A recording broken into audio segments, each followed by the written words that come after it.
scrappy underdogs, man. That's the most American thing you can do. I love it. And you're standing your ground, you know. Like, don't ever back a dog in the corner because the restaurant game is ruthless. You know, but at the same time, you've been able to do very well for yourselves. And you know, in the aspect of being able to grow out, that's a very rewarding aspect as well. Yeah, for sure. I want to pose a hypothetical. Let's not get too serious on this podcast. This is a fuck, marry, kill.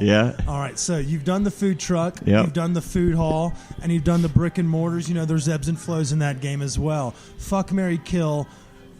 Brick and mortars, food halls, food trucks. Which would I do? Yeah. Man, the food hall is probably a walk-off because your business comes to you via. So you fucking Avanti. it, or are you gonna marry it? Oh man, I'm probably fucking it. All right. It's a good business in that little Avanti food hall, man, for sure. Yeah. I couldn't be happier to be in that. And then place. because you spoke so not as exciting about doing the food truck, that you're going to kill off the food truck and then marry the brick and mortar. Yeah, marry the brick and mortar. You got to marry the brick and mortars, man. You got to be in love with these places because you spend so much time here. So it's your other home for sure. I find myself organizing this place better than I do my house. Ask my wife. Okay, so all right, we know you have another venture, and you know, as the weather dips, the temperatures change, the holiday season is upon us. Let's talk about. It's a pretty big fan favorite here around Denver. Yeah. And y'all do the Christmas pop-up. We did. So for our listeners that are new to the program, new to the city, maybe are Jewish like our friend Bryan. Or me. Or Schwartz was a dead giveaway. Juice is the nickname. You know how to spell it. Well, look at that. I get it now. Sorry, joke went right over me. It's the marijuana's fault. All right, so let's talk a little bit about the Christmas pop-up before I start bugging you, because we do have all these segments of stupid Stone Appetit questions we're going to ask. Let's let our listeners know a little bit about the Christmas pop-up. So we had the pleasure to gain the rights to a thing called Miracle Bar. It's through Cocktail Kingdom. My partner Chad is great friends with the people that run it. So it's an over-the-top Christmas bar decorated to the nines, floor to ceiling, and the cocktails themselves are just about the same deal. Like, you know, 10 ingredient cocktails, all Christmas themed, in fun glassware. This year, going to be in an Avanti upstairs in their Wolf Bar. So different location, working with Avanti, and obviously the crowd that comes through there. So it is going to be probably a challenge to get in there, but I recommend getting there early. When does that start? That starts the day before Thanksgiving, so the 21st. Next week. Yes, next week. Perfect. Holy shit. Thanksgiving's coming. You're right. The year's flying. Yeah, that does fly. And so how long will it be open for? It's open through the end of the year. So you'll definitely have time. 9 News has covered it. Denver Post has covered it. So that's when things start to get crazy. As we get No Vacancy's covered it. You're welcome. No Vacancy's covering it right now, which is probably going to make it over the top. Yeah. Jesus. It's probably going to be one in, one out just from our crowd. Yeah, for sure. Guaranteed. For sure. Guaranteed. But yeah, it should be good. It should be a good time there. And the nice thing is you got a place to wait and eat some food at American Grind. Shameless plug. Don't make it a shameless plug. We're all about plugs. Yeah. But it's a better waiting room than the old location where we were at Wayward or whatever. But yeah, we're pumped to be a part of it. Nice. Next year. Look for probably like 3 or 4 locations. We just couldn't find the right spots this year, but we're looking to do 3 or 4 so it's a little more accessible and you can go have some fun and not wait in a line for literally 3 hours. No joke. Wish I was kidding. For a candy cane cocktail? Or a candy cane cocktail. What are we making here? We haven't really talked about the drinks. What are we going to have? The drinks are lots of ball shots. So right. I mean, are we going to play for both sides here? We had a Jewish corner last year. We did some Hanukkah cookies last year, but none of the drinks reflected it. But trying to think of what they were. There's a old fashioned that's like a spiced old fashioned with cinnamon and nutmeg. I want to say. I mean, a lot of these. A lot of the other cocktails are literally over the top cocktails that have like purple sweet potato and like all this crazy shit. It takes a little while to prep for these drinks, so hopefully Avanti's ready to go for it. But yeah, there's festive drinks. There's a Santa Pants mug that you drink out of. There's Cosmopolitan that's very Christmas themed and has rosemary and cranberry juice and all this other. We'll have to do a little no vacancy trip. Yeah, maybe do a little holiday party limit. What do you think? I'm in. Yeah, because we have the luxury of doing that. Yeah. So look, y'all, it's not just the Christmas party that has the crafted cocktails that are kind of not necessarily fancy, but well-known, carefully constructed, as well as maybe not 10 ingredients, but a fair amount of them. The Wayback is pretty well-known for their, I guess, intuitive or just interesting cocktails. Yeah, for sure. We try to kind of synchronize with the kitchen a little bit, but also stretch our necks a little and try new things out because we have the capacity to do it. We got some talented bartenders behind the bar who are trying out new ingredients, talking to our chefs about if there's any scraps or waste or anything that we can dehydrate or make into a syrup or anything like that. So it's a cool sort of, I don't know, invigorating conversation that happens like once a week. You'll see our lead bartender talking to the chef about what he has and what options we can kind of play with. It's cool. So our group, that's kind of what I want to know about. Yeah. So I'm the drunk. And Lippman's pretty close to that because, or at least last night he was. Yeah. Got a face for radio like right a now. 9-day bender over here. Podcast. That's right. We have faces for podcasts. Don't leave me hanging here.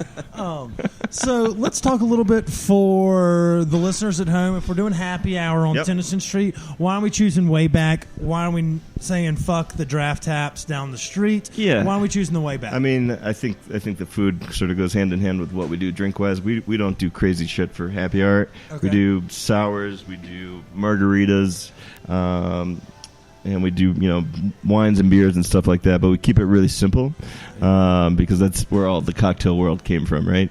Margaritas, sours, and daiquiris was the other one. Sign me the fuck up. Yeah, right. $5. They're $5. They go down really fucking quick. Hell yeah. The food that we send out alongside is off our regular menu, just discounted in smaller pieces and stuff like that. But it's a good place to come for happy hour, especially when the lights get down and you want to hang out with your girl or something like that. There's some comfortable spots to do that for sure. Yeah, that was my next thing. Yeah. It was date night. Yeah. Yeah. Date night's a good night here. We get quite a few of the people who know each other and don't know each other.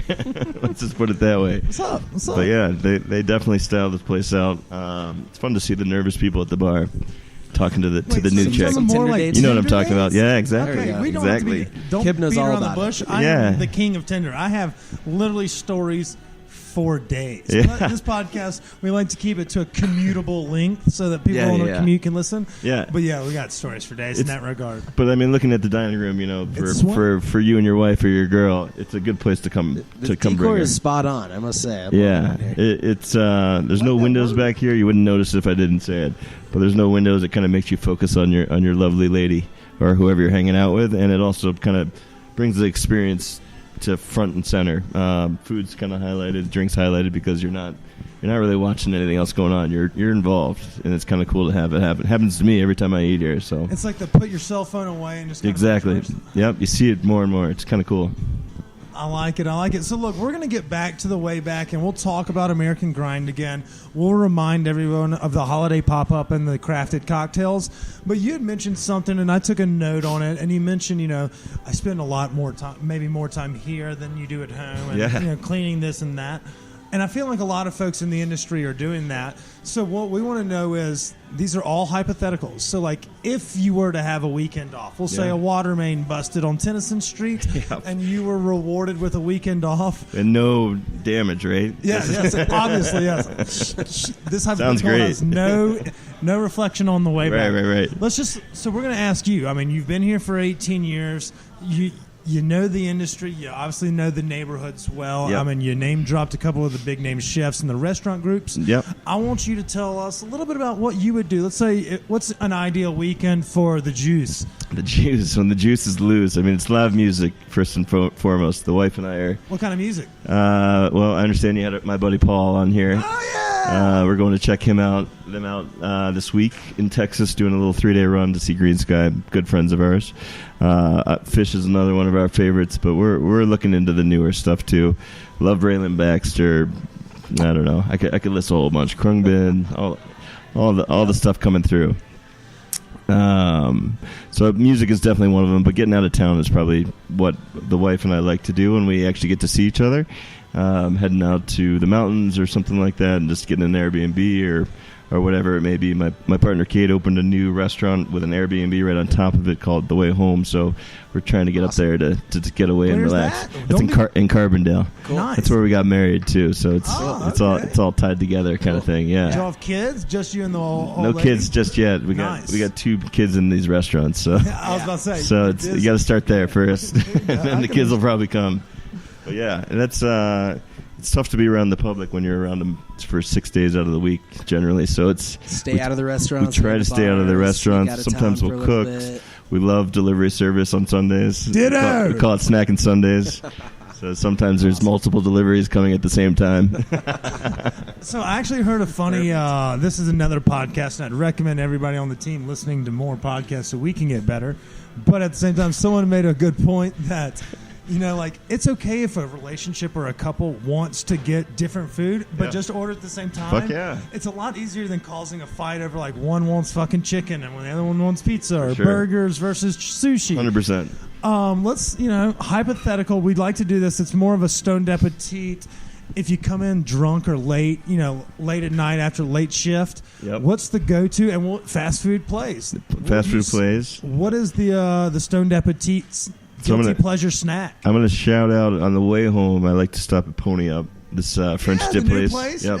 Seamus has become a friend of mine, and they do a good job over there, and their French dips are damn good. Awesome. Haven't had it yet. And he's open late, 1 o'clock, so for me that works perfectly. Yeah. As long as he has some better parking, Seamus. But I'm not going to lie, that's a great answer. Because usually we get like stupid shit like, I'll just make some snacks at home. Yeah. That's great. So Pony Up has late night food. Pony Up has late night food, French dips or whatever. If I'm going late night, this is deep. My wife doesn't even know about some of this shit. But I won't tell her I stop for a Totino's pizza every once in a while on the Safeway right there. Shout out to you. You did tell me before we started he loves frozen pizza. There's some cheese-filled pretzels, too, that I like to go for late night. And then if I'm feeling like I just need some comfort because money's stressing me out or whatever it could be, I make pancakes late night. Boom. And that's all. That's what really relaxes me. Primo stoned appetit. Yeah, dude. I get real with it. You're like an inner fat kid. Oh yeah, it's not even inner. I guess now, right? It's out there. Yeah. Now everyone knows. Yeah. That's awesome though. Okay, thank you for being so involved in that question. You never. Yeah, it's probably the last time I get to eat this shit now because now my wife's going to listen to this tomorrow, so it's over. She's going to be like, "That son of a bitch." Shout out to you, Brienne. He's eating 3 meals in between 1 and 2 when he gets home. Yep. Well, shout out to the old lady. Don't worry. He's looking trim here today on the podcast. He looks a lot better than Lippman. Just let me live. Yeah. So this one will actually probably appease the old lady. We like to say the favorite place that maybe you've gone for, or you like for date night, or in the last 6 months that you can vividly remember as a great date night. That's an easy one for us. That's we're in love with Fruition. He's always done a great job there. One of the best. Yeah, Alex, exactly. It's just a quaint, warm restaurant, no matter what time of the year it is, and they take great care of you there. And that's what I look for when I go out. As someone who's in this business and owns a restaurant and whatever, you get a little psychotic when you go to restaurants and you see shit going wrong.